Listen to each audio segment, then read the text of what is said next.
Hi అండి, నమస్తే. ఈరోజు వీడియోలో మనం పుచ్చకాయ తొక్కలతో దోశలు వేసుకుందామండి. అది కూడా 10 నిమిషాల్లో. చాలా టేస్టీగా ఉంటాయండి. మనం తిని పాడేసే పుచ్చకాయ తొక్కలు ఉంటాయి కదా, వాటితో అనమాట. చాలా బాగుంటుంది ఈ రెసిపీ. వేడివేడిగా ఈ దోశలు తింటే చాలా కమ్మగా అనిపిస్తాయి. పుచ్చకాయ తొక్కలు తిని పడేయకుండా ఈ రెసిపీని ట్రై చేసి నాకు ఫీడ్బ్యాక్ పంపించండి. ఇలాంటి వంటల కోసం అత్తమ్మ టీవీ సబ్స్క్రైబ్ చేసుకుని బెల్ బటన్ని క్లిక్ చేయండి.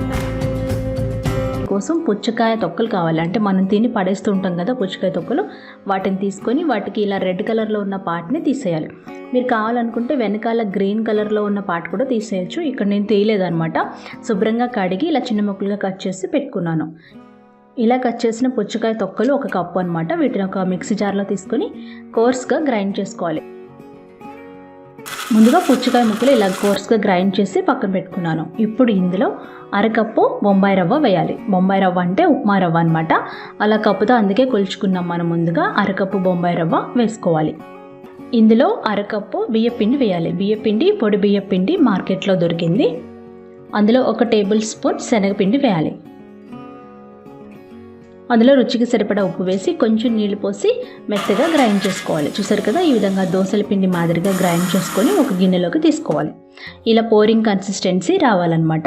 చూసారు కదా, మీకు తెలుస్తుంది కదా, దోసల బ్యాటర్ కన్సిస్టెన్సీ రావాలి. మరీ లూజ్గా గ్రైండ్ చేయకూడదు. దీని ఒక 10 నిమిషాలు పక్కన పెట్టుకోవాలి. అంతేనండి. 10 నిమిషాలు అయిన తర్వాత మనం దోశలు పోసేసుకోవచ్చు. పెనాన్ని బాగా వేడి చేయాలి. పెనం వేడైన తర్వాత కొంచెం కలర్ రావడం కోసం ఇక్కడ నేను కొంచెం పంచదారని పిండిలో వేసి కలిపానమాట. అది ఆప్షనల్. పెనం వేడైన తర్వాత మీరు చక్కగా మీకు కావలసినంత దోశల పిండి పోసుకొని చక్కగా దోశలాగా స్ప్రెడ్ చేసుకోవాలి. చూసారు కదా, ఈ విధంగా వెడల్పుగా దోశలాగా స్ప్రెడ్ చేసుకోవాలి. ఈ దోశల్ని లో ఫ్లేమ్లో మాత్రమే కాల్చుకోవాలి. ఎందుకంటే ఈ దోశలు కొంచెం మెత్తగా ఉంటాయన్నమాట. మనం పుచ్చకాయ తొక్కుతో వేస్తున్నాం కదా, దాంట్లో నూనె కానీ నెయ్యి కానీ వేసి మీరు చక్కగా లో ఫ్లేమ్లో కాల్చుకోవాలి. ఇవి మంచి కలర్ వచ్చేంత వరకు కాల్చాలి. దాదాపు 2-3 నిమిషాల్లో ఈ దోశలు చక్కగా కాలిపోతాయి. చూసారు కదా, చక్కగా కాలినాయి కదా. ఇప్పుడు మీరు కావాలనుకుంటే రెండో వైపు కూడా తిప్పి కాల్చుకోవచ్చు. ఇక్కడ నేను ఒక సైడే కాల్చాను. ఇలా బ్రౌన్ కలర్ ఎప్పుడైతే కనబడుతుందో అప్పుడు మీకు దోశలు కాలిపోయినట్టు అర్థం. వీటిని తీసుకొని చక్కగా సర్వ్ చేసుకోవడమే. ఎంతో రుచికరమైన పుచ్చకాయ తొక్కులతో దోశలు అనమాట. చాలా బాగున్నాయండి నిజంగా.